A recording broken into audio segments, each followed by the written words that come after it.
مسلمانوں کی نا ایک تعداد لڑتے لڑتے لڑتے لڑتے دور چلے گئی. تاتاریوں نے قید کر لیا. 4 مسلمان تھے, تبلیغ کرنے گئے, جنگ کرنے گئے, جہاد کرتے کرتے کافروں سے لڑتے لڑتے تاتاری قوم میں چلے گئے. وہ قید کر لیے گئے تو سزائے موت کا حکم ہوا. 4 بزرگ تھے, سزائے موت کا حکم ہوا تو تاتاری بادشاہ جو تھا وہ بڑا خلاف تھا, بڑا سخت مخالف تھا مسلمانوں کے.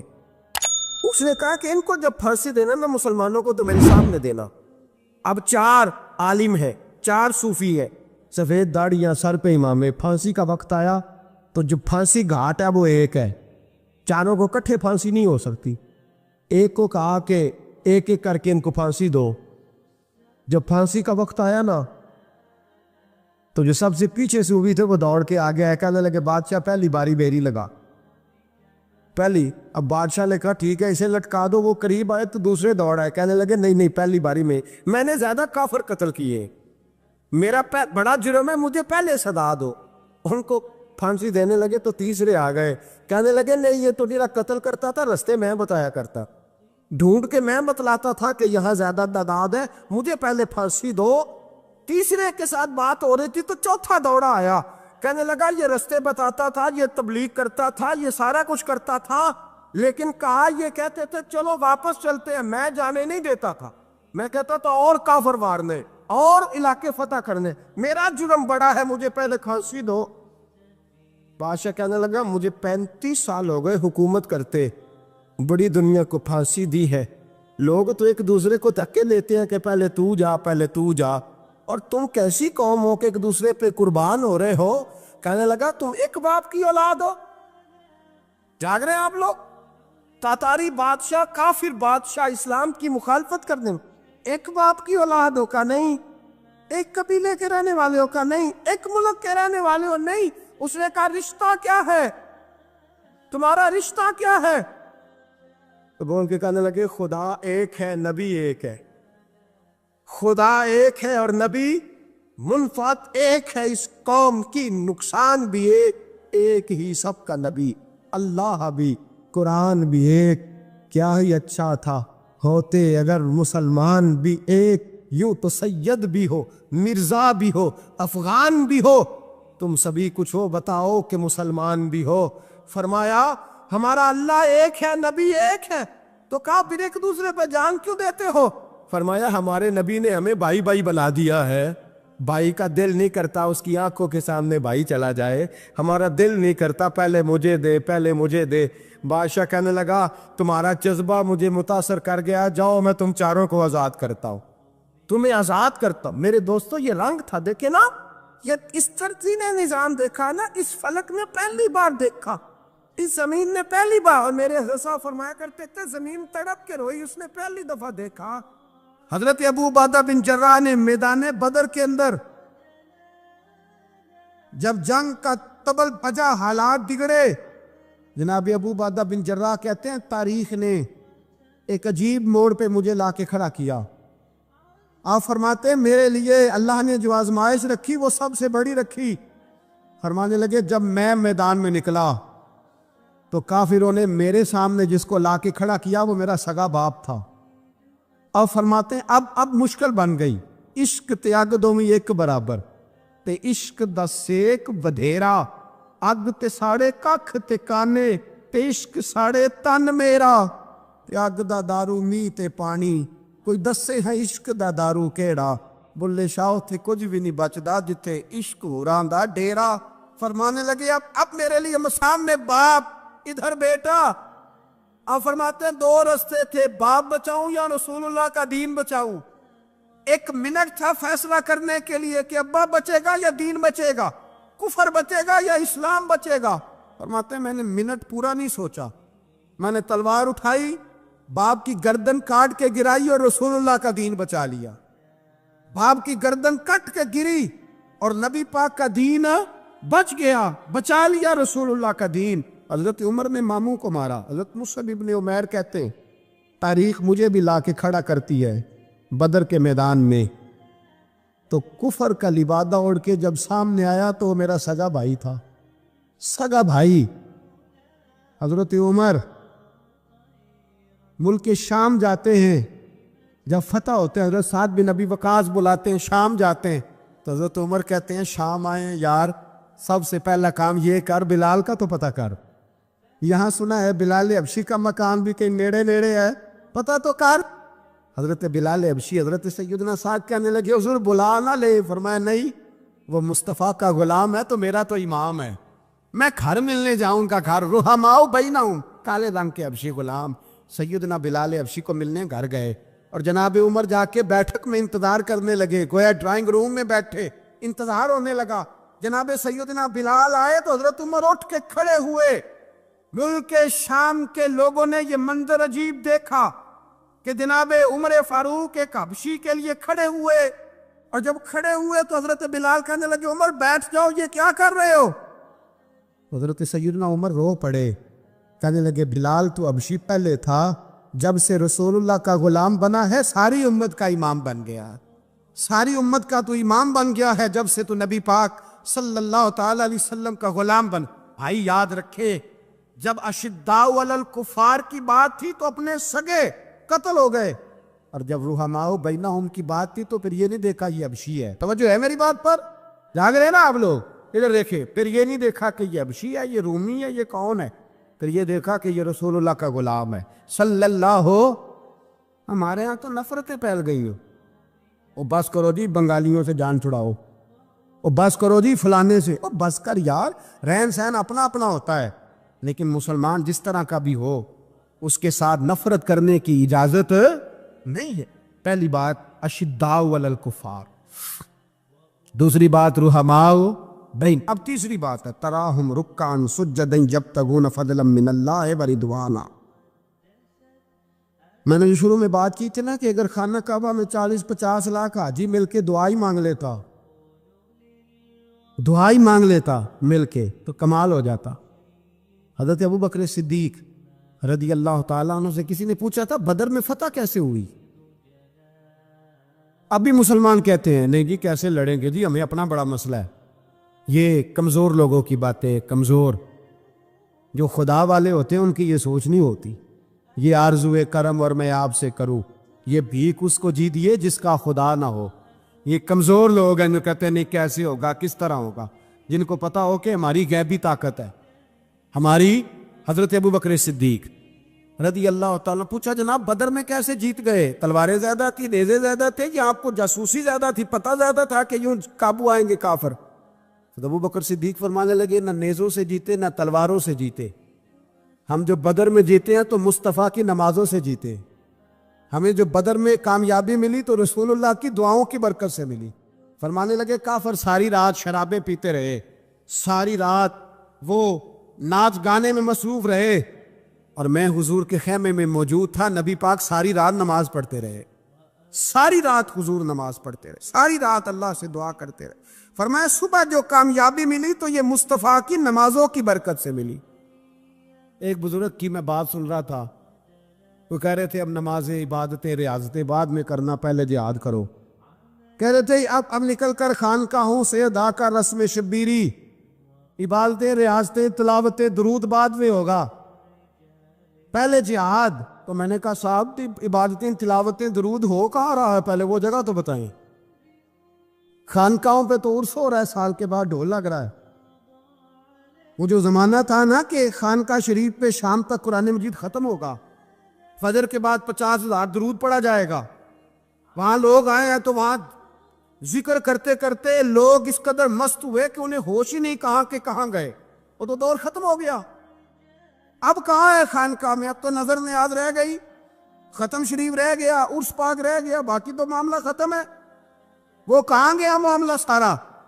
بھائی دعائیں التجائیں. شہاب الدین غوری سے پوچھا جناب فتح کیسے ہوئی؟ کہنے لگے خواجہ معین الدین اجمیری کی دعاؤں کی برکت سے.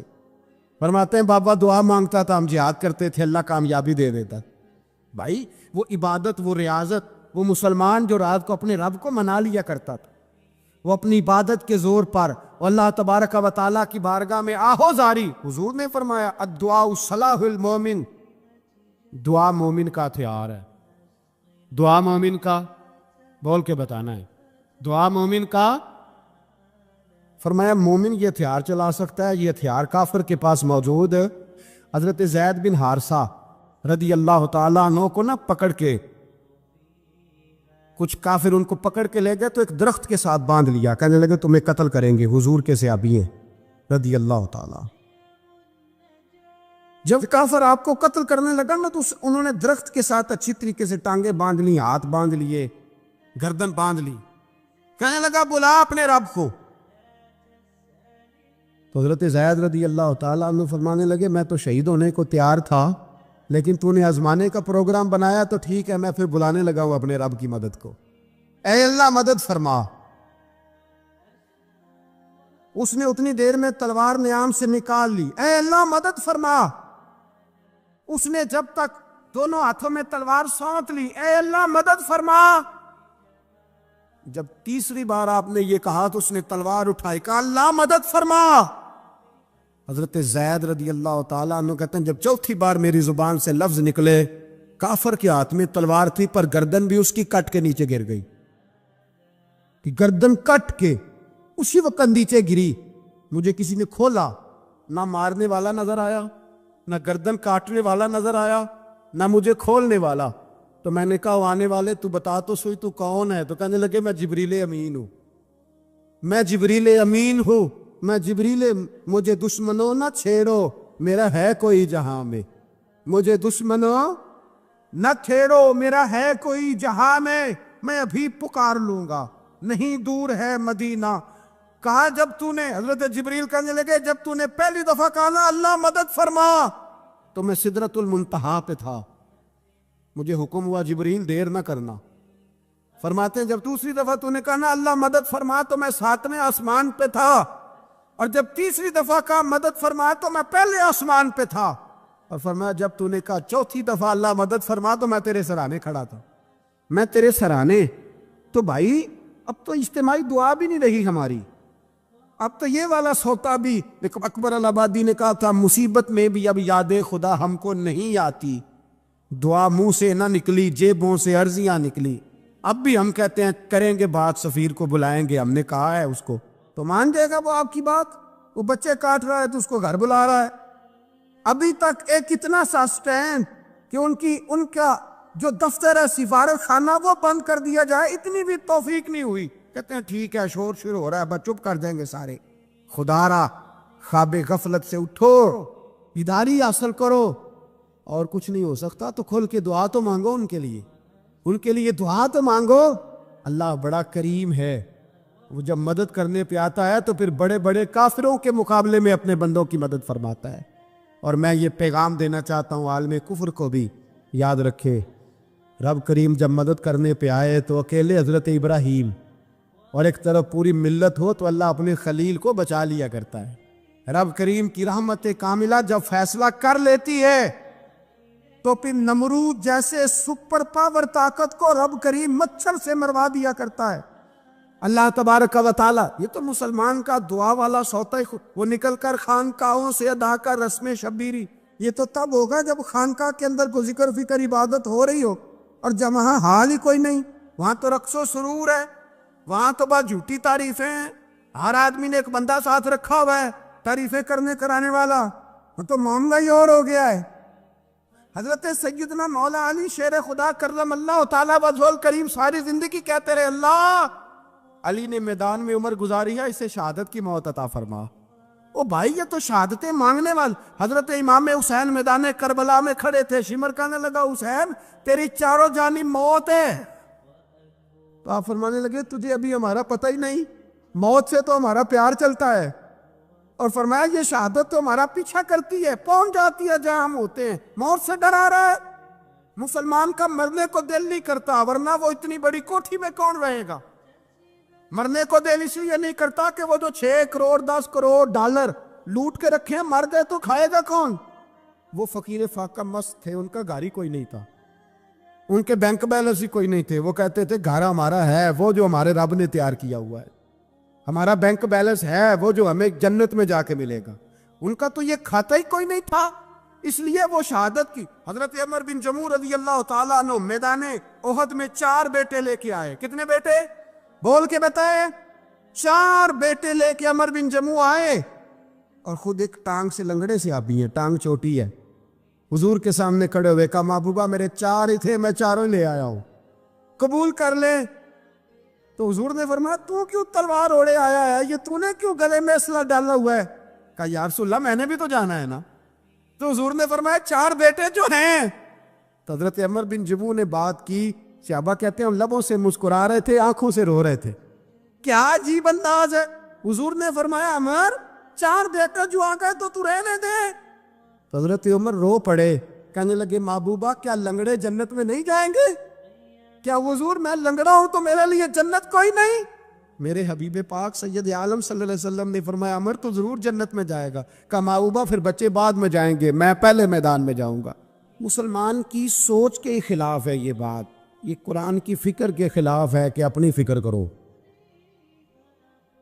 برما کے لیے, کشمیر کے لیے, فلسطین کے لیے بات نہ کرو, اپنی فکر کرو. یہ قرآن کی سوچ کے خلاف ہے, یہ قرآن کے پیغام کے خلاف ہے.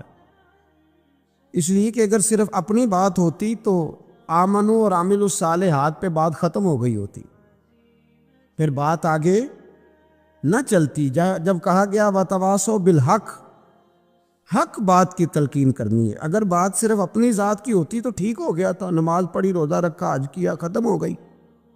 لیکن میرے نبی پاک صلی اللہ تعالی علیہ وسلم نے ارشاد فرمایا ایک بستی میں 2 3 4 نیک لوگ رہتے تھے. میرے پیارے کریم رسول فرماتے ہیں 3 4 بڑے پرہیزگار, متقی, صاف ستھرے صوفی صاحب, درویش صاحب, علامہ صاحب, بڑے جو کہتے تھے بالکل جی میں کوئی بات نہیں کرتا, کسی بادشاہ کو نہیں چھیڑتا, میں تو بس لوگوں کو اللہ اللہ بتاتا ہوں, میرا کوئی تعلق نہیں, کوئی مرے کوئی جیے. بڑے نیک, صاف ستھرے, پرہیزگار. باقی ساری بستی گناہ کرتی تھی. نبی پاک علیہ السلام فرماتے ہیں رب کریم نے کچھ عرصے تک مہلت دی, پھر مشیت خداوندی, اللہ کا قانون حرکت میں آیا تو کہا جبریل ساری بستی تباہ کر دو, تباہ کر دو. اللہ مہلت دیتا ہے, مہلت دیتا ہے. ہم لوگ سمجھتے ہیں نہیں ہماری سیاسی چالیں صحیح چل رہی ہیں, اللہ مہلت دیتا ہے. رب کریم نے فرمایا جبریل انہیں تباہ کر دو. تو حضرت جبریل امین علیہ السلام نے عرض کی مولا وہاں تو تیرے 3 4 بڑے نیک بندے بھی رہتے ہیں, بڑے پرہیزگار, سچ بولنے والے, دیانتداری والے, حاجی صاحب, نمازی صاحب, صوفی صاحب, پیر صاحب, بڑے خوبصورت, ان کا کیا کریں؟ تو میرے محبوب پاک علیہ السلام فرماتے ہیں رب کریم نے فرمایا سب سے پہلے انہیں تباہ کرنا, سب سے پہلے انہیں سب سے پہلے, اور الٹ دو بستی, پہلے ان کا نمبر لگاؤ. یا اللہ ان کی کیا غلطی ہے؟ تو غلطی سن لے, غلطی یہ ہے کہ انہوں نے 2 صفتیں پیدا کی ہیں, اگلی 2 پیدا کیوں نہیں کی؟ الا الذین آمنوا وعملوا الصالحات پہ روک کیوں گئے, آگے کیوں نہیں بڑھے؟ اللہ کریم نے فرمایا جبریل دیکھو نا, میری نافرمانی ہوتی رہی اور ان کے چہرے پر کبھی شکن تک نہیں آیا. لوگ میرا قانون توڑتے رہے, انہیں کبھی برا ہی نہیں لگا, گناہ دیکھ کر کبھی خیال ہی نہیں آیا بدلنے کا. میرے بھائی امت مسلمہ اپنے لیے تو آئی نہیں دنیا میں, نبی پاک کی اس لیے تھوڑے آئے تھے کہ پیسے کمائیں, دنیا داری کریں, جھوٹ سچ ماریں اور رخصت ہو جائیں, بچے پیدا کریں. یہ کام تو ہندو, سکھ, بدھ مت سارے کر رہے ہیں, تو فقط اس کام کے لیے تھوڑی آیا ہے. کنتم خیر امت اخرجت للناس, اللہ فرماتے ہیں میرے محبوب کے غلاموں تم بہترین امت ہو, میں نے تمہیں امتوں کے بھلے کے لیے پیدا فرمایا ہے, تمہیں لوگوں کی امامت کے لیے دنیا میں بھیجا ہے. اے نوجوان مسلم کبھی یہ تدبر بھی کیا تو نے, وہ کون سا گردو ہے جس کا ہے تو ایک ٹوٹا ہوا تارا؟ تو نے کبھی سوچا ہے تو کیا ہے؟ پتہ ہے تجھے؟ روزی کماؤ, روٹی کماؤ, اور اب تو بہت سارے لوگ جھوٹ کی دنیا میں زندہ ہیں, جھوٹ بولتے ہیں اپنے آپ کے ساتھ بھی, دائیں بائیں فراڈ کر رہے ہیں اپنی ذات کے ساتھ, خول بنا لیا اس میں بند ہو گئے, باہر ہی نہیں نکلی. اپنے ملک کی سوچو, اپنی بات کرو. علامہ اقبال نے پتہ کیا کہا تھا؟ اقبال نے, یہ سنو جو لوگ کہتے ہیں پہلے پاکستان, برما کے مسلمان بعد میں, کشمیر کے مسلمان پہلے سنو اقبال کیا کہتے ہیں. اقبال کہنے لگے ان تازہ خداؤں میں بڑا سب سے وطن ہے, ان تازہ خداؤں میں بڑا کون؟ وطن کی محبت ایمان کا حصہ، اس میں شک نہیں، لیکن اگر اسلام سے پہلے وطن آ گیا تو اقبال کہتے ہیں ان تازہ خداؤں میں بڑا سب سے وطن ہے، اور جو پیرہن اس کا ہے وہ مذہب کا کفن ہے۔ فرماتے ہیں جو وطن اوڑھ لیتا ہے اس نے اپنے مذہب کو دفن کر دیا۔ سب سے پہلے پاکستان نہیں، سب سے پہلے رسول اللہ کا دین ہے، سب سے پہلے قرآن ہے، سب سے پہلے نبی پاک کا فرمان ہے، سب سے پہلے امت مسلمہ ہے۔ ان تازہ خداؤں میں بڑا سب سے وطن ہے، جو پیرہن اس کا ہے وہ مذہب کا کفن ہے۔ اور اقبال کہنے لگے قوم مذہب سے ہے، مذہب جو نہیں تم بھی نہیں۔ قوم مذہب سے ہے، مذہب جو نہیں، کوئی نہیں سمجھ آ رہی ہے آپ کو میری بات؟ قوم کس سے ہے؟ پاکستانی ہونے سے، پنجابی ہونے سے، سندھی بلوچی پٹھان ہونے سے؟ نہ، قوم مذہب سے ہے، اور مذہب جو نہیں تم بھی نہیں۔ یہ کیسے ہو سکتا ہے کہ مذہب نہ ہو اور بندہ زندہ رہے؟ یہ کیسے ہو سکتا ہے؟ بھائی کافر نے اصل میں جاگ ہی نہیں رہا، میں جاگتا ہی نہیں، میں جیب کی سوچتا ہوں، مسجد کی سوچتا ہوں، خانقاہ کی سوچتا ہوں، مدرسے کی سوچتا ہوں، دکان کی، سارا دن تو اس چکر میں لگا رہتا ہوں لوگوں کو ثابت کرنے میں کہ میں صحیح ہوں باقی غلط ہے۔ میں تو اپنی ذات کے خول سے اٹھ ہی نہیں رہا، اور مجھے یہ اندازہ ہی نہیں کہ لیبیا سارا کٹ گیا، مصر کے ٹکڑے ٹکڑے ہو گئے، مجھے پتہ ہی نہیں کہ شام، جس کے بارے میں میرے نبی پاک علیہ السلام نے فرمایا مکے اور مدینے کے بعد اللہ نے سب سے زیادہ برکت ملک شام میں رکھی ہے، اور حضور نے فرمایا جس نے ہجرت کرنی ہو وہ شام جائے۔ اتنا اعلیٰ ملک سارا کٹ گیا، 4,000 لوگ ایک ایک دن میں قتل ہو گئے، پر میرا گھر آباد ہے نا، کوئی حرج نہیں، وہ کٹتے ہیں تو وہ دور ہیں، کٹتے رہیں۔ فلسطین میں ہمارے یہاں معراج کی محفلیں بڑی جم کے ہوتی ہیں، سارے لوگ پڑھتے ہیں سبحان الذی اسریٰ بعبدہ لیلا من المسجد الحرام الی المسجد الاقصی۔ انہیں پوچھو روز قرآن مجید میں مسجد اقصی کا نام لینے والوں، تو مسجد اقصی کہتے ہو تو تمہیں اللہ کتنی نیکیاں عطا کرتا ہے، بتاؤ تو صحیح مسجد اقصی کدھر ہے؟ اور اب تو میری طرح کے مولوی آدھی حدیث سناتے ہیں، کہتے ہیں مسجد نبی میں ایک نماز پڑھو تو 50,000 کا ثواب، حرم شریف میں پڑھو تو 1,00,000 کا ثواب۔ مولانا حدیث یہاں سے شروع نہیں ہوتی، کھولو تو صحیح کنز المال، پڑھو مسند امام احمد بن حنبل، حدیث تو یہاں سے شروع ہوتی ہے۔ میرے نبی پاک نے فرمایا مسجد اقصی میں جس نے ایک نماز پڑھی 25,000 کا ثواب، اور میری مسجد میں جس نے ایک نماز پڑھی 50,000 کا ثواب، اور اللہ کے گھر بیت اللہ جس نے پڑھی 1,00,000 کا ثواب۔ مسجد اقصی کا تو ذکر ہی چھوڑ گیا ہے، کیوں؟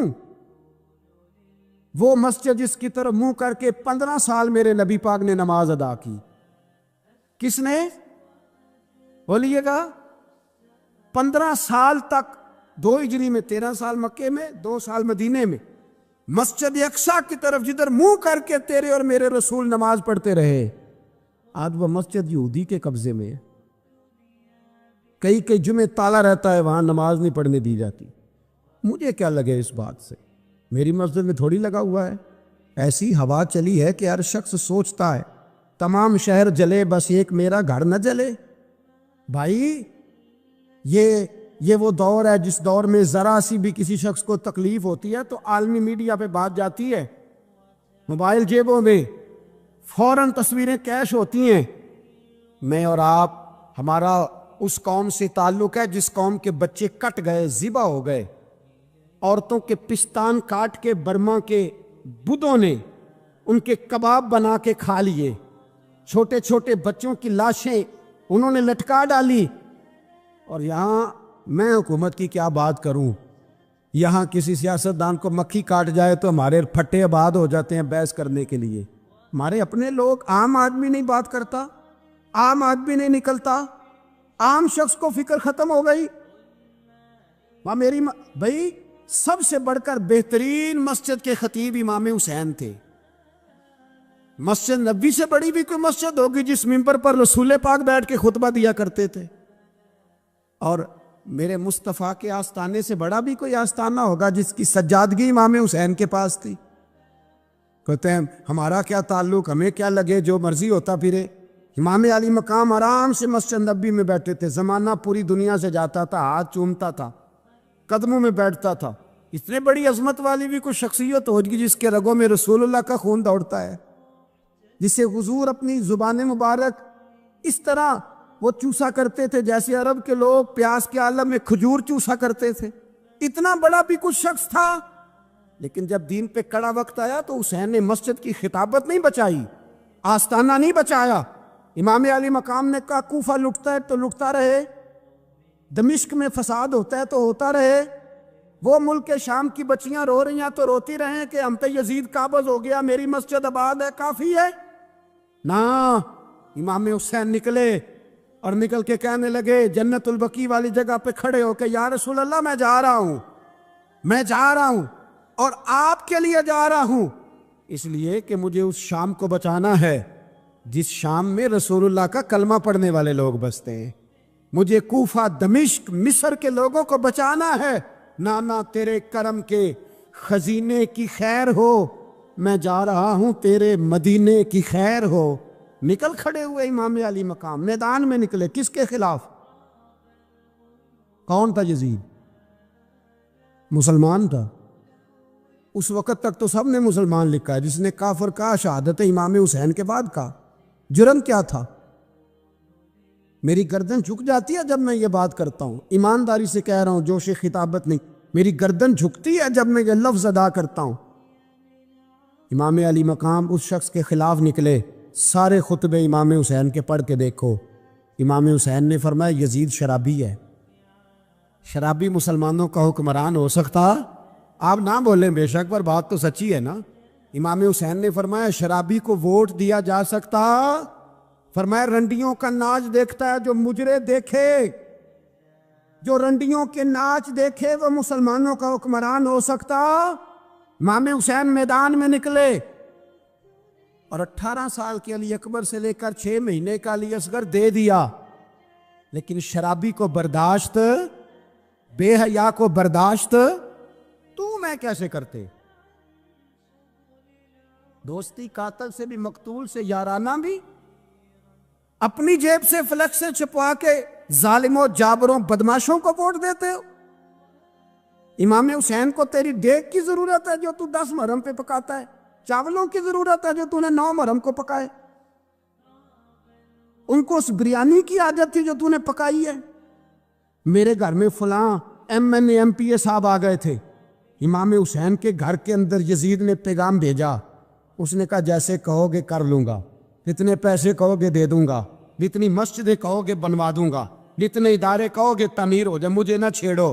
آپ نے فرمایا نا، مسجد مدرسے اس وقت آباد رہتے ہیں جب حکمران صحیح ہوتے ہیں، اور جب حکومتیں غلط ہوتی ہیں تو پھر مساجد آباد۔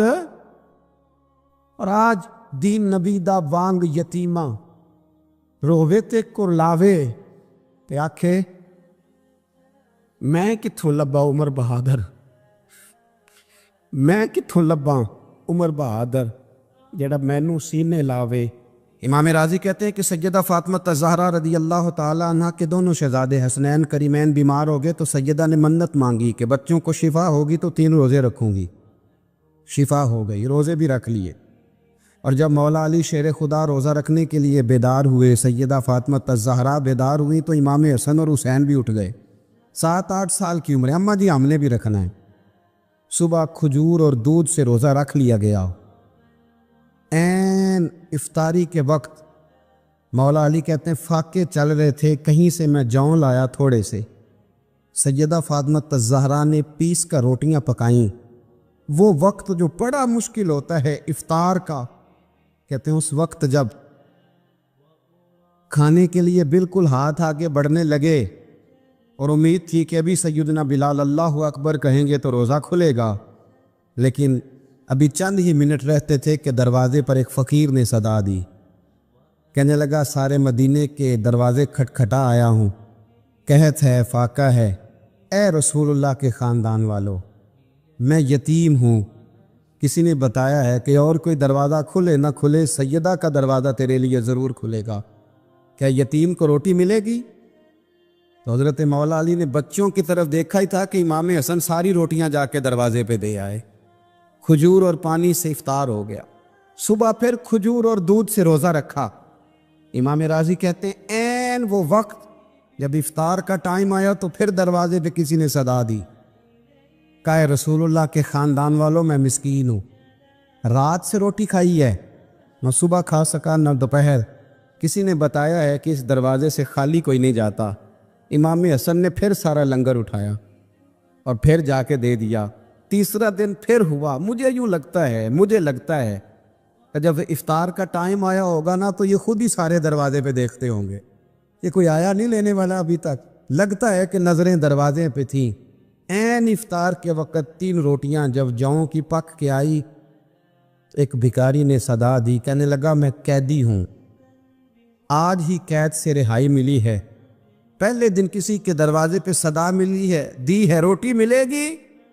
امام حسن وہ کھانا دے کے واپس لوٹے، کھجور اور پانی سے افطار ہوا، اور جیسے ہی مسجد نبوی میں تینوں باپ بیٹا نماز پڑھنے گئے تو مولا علی کہتے مجھے بتانا نہیں پڑا، رسول کریم نے میری طرف دیکھ کے فرمایا علی تیرا، فاطمہ کا، حسن اور حسین کا 3 دن والا عمل خدا کو بھی بڑا پسند آیا ہے اور محمد مصطفیٰ کو بھی بڑا پسند آیا ہے، وہ بڑا پسندیدہ عمل۔ میں کہتا ہوں کہ حضرت فاطمہ نے نا ان کی تربیت پہلے ہی کر دی تھی، 3 دن بغیر افطار کے روزہ رکھنے، وہ ٹریننگ گھر سے ہو چکی تھی۔ اب میدان کربلا میں 3 دن بھوکا پیاسا رہنا ان کے لیے مشکل نہیں تھا۔ حضرت جناب سیدہ زینب بنت ابی رافع کہتی ہیں کہ سیدہ فاطمہ الزہرا ایک دن اپنے دونوں شہزادوں کو لے کے، جب حضور کی طبیعت مبارک بظاہر علیل تھی جس میں حضور کا وصال ہوا، دونوں شہزادے لے کے سیدہ فاطمہ نبی کریم کی بارگاہ میں گئیں، کہنے لگی یا رسول اللہ میرے بچوں کو کچھ دیجئے۔ سیدہ پاک تو حضور اٹھ کے بیٹھ گئے، اس کندھے سے امام حسن کو لگایا اور اس سے امام حسین کو لگایا اور فرمایا فاطمہ کہ جو میرا حسن ہے نا اس کو میں اپنی ہیبت اور سرداری دیتا ہوں، اور فرمایا یہ جو میرا حسین ہے نا حسین کو میں اپنی جرت اور سخاوت دیتا ہوں، میرا حسین جرت مند ہوگا اور سخی ہوگا۔ داتا گانج بخش علی حجویری، امام الاولیاء، سید الاصفیاء، داتا صاحب کشف المعجوب میں فرماتے ایک دن نا امام حسین کے پاس ایک شخص آیا بڑی دور سے کچھ مانگنے، کہا حضور کچھ دیجئے۔ وہ شخص کہتا ہے کہ میرا ظرف یہ تھا کہ 4-5 دینار ملیں گے، تو امام حسین فرمانے لگے تھوڑی دیر بیٹھ جا، رزق آ رہا ہے۔ تو امام حسین کو حکومت وقت کی طرف سے نا 5 تھیلیاں ملی، جس میں ایک تھیلی میں 500 اشرفیاں تھیں، 5 تھیلیاں آئیں، لیکن اس کو آنے میں نا ذرا دیر ہو گئی۔ وہ 5 تھیلیاں جب آئی نا تو امام حسین اس کی طرف 5 تھیلیاں بڑھا کے نا، ذرا دیکھنا میری طرف غور سے، 5 تھیلیاں بڑھا کے نا تو فرمانے لگے میاں جتنا تجھے انتظار کرایا نا اتنی ہم تیری حاجت پوری نہیں کر سکے، تو یہ نہ محسوس کرنا کہ حسین کے دروازے پہ بیٹھا بھی رہا ہوں تو ملا کیا ہے، یہ نہ محسوس کرنا۔ وہ شخص کہتا ہے جب میں نے وہ تھیلیاں کھولی اور پھر میری نظر امام حسین پہ پڑی تو میرے اندر سے آواز آئی اگر حسین ابن علی اتنے سخی ہیں تو محمد عربی کتنے سخی ہو، اگر یہ معیار ان کا ہے، ان کا یہ معیار ہے، اور خود بھیک دیں خود ہی کہیں منگتے کا بھلا ہو، خود کہنے لگے جتنا انتظار کرایا ہے اتنی تیری مدد کر سکے۔ یہ سخاوت کا معیار تھا، یہ طریقہ تھا۔ ایک دفعہ سیدنا امام حسین رضی اللہ تعالیٰ عنہ کہ گھر کے اندر نا 5000 دینار آئے، مسجد میں تھے، آپ کو 5000 دینار ملے، تو امام زین العابدین کہتے ہیں کہ مسجد سے لے کر گھر آنے تک امام حسین نے 5 کے 5000 اللہ کے رستے میں خیرات کر دی۔ فرماتے میں نے کہا ابا جی 5 دینار کی گھر میں ضرورت تھی، مالاں والے سخی نہیں ہوندے تے سخیاں کل مال نہیں ہوندا، ایتھے اوتھے دومی جہانی سخی کنگال نہیں ہوندا۔ کہا ابا جی 5 دینار کی گھر میں ضرورت تھی، تو کہتے ہیں مجھے فرمانے لگے بیٹا یہ جن کو میں نے دیا ہے نا یہ گھر کے لیے ہی دیا ہے، یہ گھر کے لیے ہی دیا ہے، جن کو دیا ہے تمہارا کیا خیال ہے، یہ باہر خرچ ہوا ہے، یہ گھر کے لیے ہی ہے، اس لیے کہ جب انسان دوسروں پر شفقت کرتا ہے تو اللہ اس کے گھر پہ رحمت فرماتا ہے۔ امام حسین کے مزاج میں پہلی بات میں نے ذوق عبادت کی عرض کی، دوسری بات عرض کر رہا ہوں کہ صحابہ حضرت اسامہ بن زید بڑے پیارے ہیں میرے نبی کریم کے، بڑے پیارے، حضرت اسامہ بن زید کے بارے میں سیدہ عائشہ صدیقہ فرماتی ہیں ان کے ناک سے اگر ریٹھ نکلتی تھی تو اللہ کے رسول اپنے دست مبارک سے صاف کر دیتے تھے، اور سرکار فرماتے تھے کہ اگر اسامہ لڑکی ہوتا نا، ان کے غلام کے بیٹے تھے حضرت زید بن اگر یہ لڑکی ہوتا میں اسے زیور پہناتا۔ بڑے پیارے تھے، لیکن جب ان کا آخری وقت آیا نا تو 60,000 دینار کا قرضہ تھا۔ رشتہ داروں سے کہا، دوستوں سے کہا، یاروں سے کہا، پر قرض ادا نہیں ہو رہا تھا۔ حضرت اسامہ بن زید کہتے ہیں بڑا پریشان تھا۔ جب حد ہو گئی نا تو حضرت اسامہ بن زید فرمانے لگے جاؤ کوئی حسین ابن علی کو خبر کرو، ان سے کہو میں نا غلام ہوں آپ کے نانا کا، اور مقروض دنیا سے چلا گیا تو کیا بنے گا۔ امام حسین کو خبر ملی تو دوڑے آئے۔ لاجپال اس پیر کو نہیں کہتے جو تگڑا نذرانہ لے کے تو ماتھا چوم لے، لاجپال تو اس کو کہتے ہیں کہ جب ضرورت پڑے تو وہ سر پہ موجود ہو۔ حضرت سیدنا امام حسین تشریف لائے تو جناب اسامہ بن زید رو پڑے، کہنے لگے حضور میں نے نا غلامی کی ہے آپ کے نانا کی، اور اس غلامی پہ ناز ہے، اب 60,000 دینار کا قرضہ لے کے دنیا سے جاؤں گا تو میری قبر پہ بوجھ رہے گا۔ امام حسین خادم کو بھی کہہ سکتے تھے جاؤ گھر پیسے پڑے ہیں لے آؤ، امام حسین خود گئے، چادر اوڑھ کے تو اس کی اوٹ میں بکل میں 60,000 دینار چھپا کے لائے، اور جناب اسامہ بن زید کے سامنے رکھ کے کہنے لگے اسامہ یار پیسے رات کو ہی آئے تھے، میں سوچ رہا تھا مجھے تو ضرورت نہیں، اللہ نے کس کا نصیب میرے گھر میں بھیج دیا، مجھے تو حاجت ہی نہیں تھی، اب پتہ چلا پیسے تیرے تھے، اللہ نے حسین کی ڈیوٹی لگائی ہے کہ جا کے دے آ۔ حضرت اسامہ بن زید رو پڑے، فرمانے لگے اللہ آپ کو بہترین صلہ عطا فرمائے۔ امام بڑا ہی پیار کرتے تھے۔ گھوڑے پہ جا رہے تھے، کچھ فقیر غریب لوگ بیٹھ کے روٹی کھا رہے تھے، کہاں رہے تھے؟ سڑک کے کنارے۔ تو امام زین العابدین فرماتے ہیں کہ جب امام حسین گزرے تو انہوں نے آواز دی حضور دل کرتا ہے ہمارے ساتھ بیٹھ کے روٹی کھائیں۔ کائنات کے مالک و مختار کے نواسے اور دنیا کے سب سے بڑے شہزادے گھوڑے سے اترے اور غریبوں کے ساتھ سڑک پہ بیٹھ گئے، روٹی کھانے لگے اور دیر تک کھاتے رہے، اور جب فارغ ہو گئے تو فرمانے لگے کھانے کی ضرورت بھی نہیں تھی، حاجت بھی نہیں تھی، پر تم نے آواز دی تو دل رکھنے کو بیٹھ گیا تھا، اگر اجازت دے تو چلا جاؤں۔ یہ مزاج تھا، یہ طبیعت تھی۔ آپ کے ایک بھائی ہیں چھوٹے، حضرت محمد بن حنفیہ نام ہے، حضرت مولا علی شیر خدا رضی اللہ تعالیٰ عنہ کی دوسری بیوی سے۔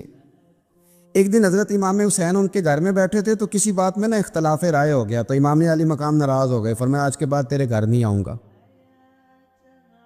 رومال اٹھایا چلے گئے۔ لوگوں نے حضرت محمد بن حنفیہ رضی اللہ تعالیٰ عنہ سے کہا حسین تو ناراض ہو گئے، کبھی نہیں آئیں گے۔ آپ فرمانے لگے بھائی تمہارا ہے کہ میرا؟ جی بھائی تو آپ کے ہیں۔ فرمایا اگر کہو تو چند منٹوں میں حسین واپس آئے۔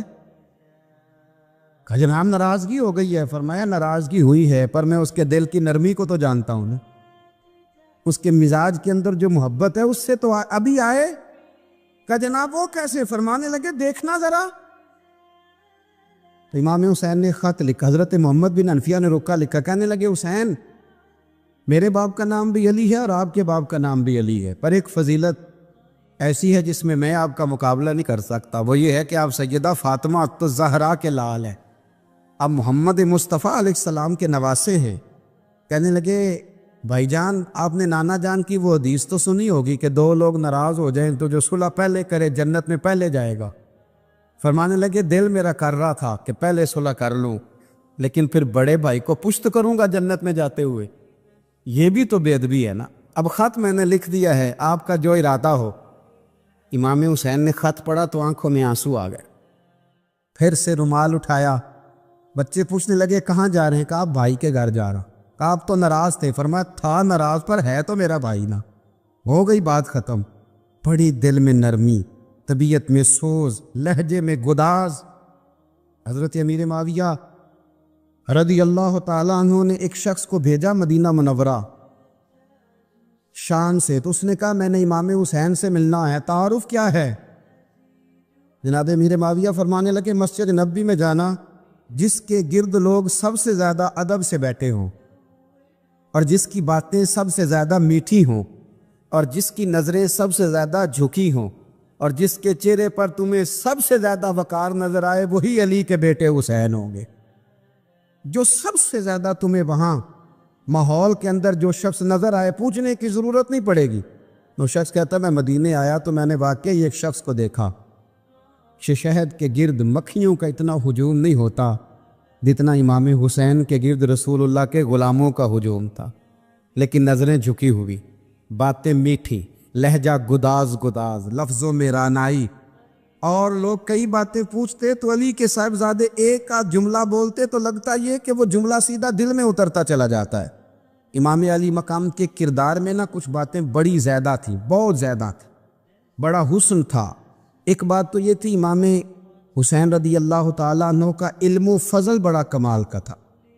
ایک دفعہ صحابہ میں مسئلہ بن گیا کہ بچہ پیدا ہوتا ہے تو اس کا وظیفہ کیسے لگانا ہے۔ امام حسین کا علم و فضل بتا رہا ہوں، علم و فضل، تو بات بڑی پیچیدہ ہو گئی۔ حضرت عبداللہ ابن زبیر کے پاس لوگ آئے، کہنے لگے کہ آپ بڑے صاحب علم و فضل ہیں، آپ نے حضور علیہ الصلوۃ والسلام کے ساتھ وقت گزارا ہے، تو مسئلے کو حل کریں کہ بچہ پیدا ہونے کے بعد حکومت اگر وظیفہ لگائے گی تو کب لگائے گی؟ جب بحث طول پکڑ گئی، مسئلہ حل نہیں ہوتا تھا، تو حضرت عبداللہ ابن زبیر کہنے لگے ہم سے نہیں حل ہوگا، ایک بندہ ہے جس کے سینے میں رسول اللہ صلی اللہ تعالیٰ علیہ وسلم کے نور نبوت کا فیضان ہے، وہ یہ مسئلہ حل کریں گے۔ تو کہا وہ کون سے؟ آپ فرمانے لگے جب ہم سے مسائل حل نہیں ہوتے تو ہم ان کے علم سے فائدہ اٹھاتے ہیں۔ کہا کون ہے؟ کہا جناب امام حسین۔ تو لوگ حضرت امام حسین کے پاس گئے، کہا حضرت یہ ایک مسئلہ الجھ گیا ہے کہ بچہ پیدا ہو تو وظیفہ کب لگانا ہے؟ فرمایا الجھنے والی بات ہی کوئی نہیں، پیدا ہونے کے بعد جب وہ پہلی دفعہ آواز نکالے تو اس کا وظیفہ لگا دو۔ اس کا مطلب یہ ہے کہ وہ دنیا میں آ گیا ہے، اس نے اپنے آنے کا اظہار کر دیا ہے، اعلان کر دیا ہے، اب اس کا وظیفہ لگا دو۔ تو اس پر پھر صحابہ کا اتفاق ہو گیا۔ امام حسین کے علم سے، فضل سے لوگ فیض اٹھاتے تھے۔ حضرت سیدنا امام حسین کی شہادت کے بعد حضرت عبداللہ ابن زبیر رضی اللہ تعالیٰ عنہ نے قاتلان حسین سے خطاب کیا اور فرمانے لگے اللہ کی قسم تم نے اس شخص کو شہید کیا ہے جو راتوں کو لمبے لمبے قیام کرتا تھا، اور تم نے اس شخص کو شہید کیا ہے جس سے میں دن میں جب بھی ملتا تھا تو وہ روزے سے ہوتا تھا۔ تم نے اس شخص کو شہید کیا جو قائم اللیل تھا، صائم الدہر تھا۔